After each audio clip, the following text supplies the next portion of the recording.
The development is not just a rightful aspiration, but a right for peoples.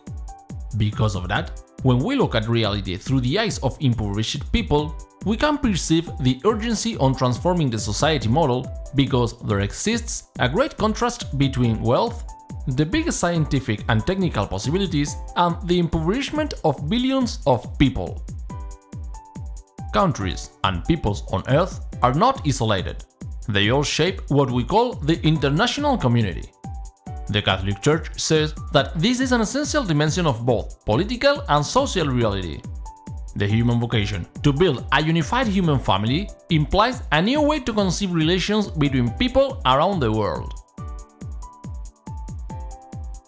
When we take a look globally to our planet, we realize that the impoverishment problem is the very first and essential problem on Earth. Because of that, the responsibility for working on international development becomes more and more urgent. That is the most important political problem in the world.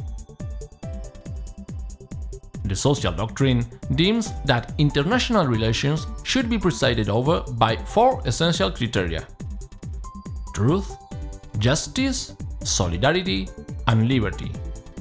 All peoples have the same dignity and they owe to the others the mutual recognition of responsibilities and duties. But the only way to reach the previous is to put on practice the solidarity in order to achieve a development for all and to have a pacific coexistence. No nation has the right to exercise any kind of domination over no other, neither economical nor another kind. The current situation on Earth is demanding justice very loud. The major part of people in our time is living precariously day by day. The joy of living frequently fades. Lack of respect for others and violence are on the rise, and inequality is increasingly evident. Today, we have to say no to an economy of exclusion. Such an economy kills.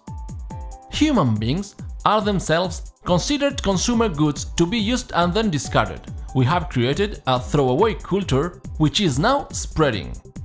That very reality shows that there not exists a truly international community, so we need to reorient it. International relationships are led by injustice, violence, and primacy of particular interests over the common good. There exist positive elements of cooperation and solidarity, of course, but we are truly far away from making a unique human family. The Catholic Church considers that the United Nations and their agencies have contributed and are still contributing a lot. But the social doctrine understands that we need to go further and to tend to the creation of a real world authority being an effective tool for approaching world defies. The international community needs a worldwide democratic authority and a social citizenship actively cooperating with it.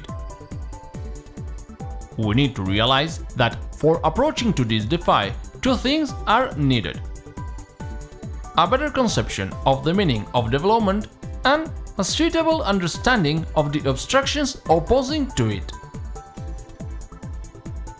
The development cannot be restricted to economic growth alone. To be authentic, it must be well-rounded. It must foster the development of each man and of the whole.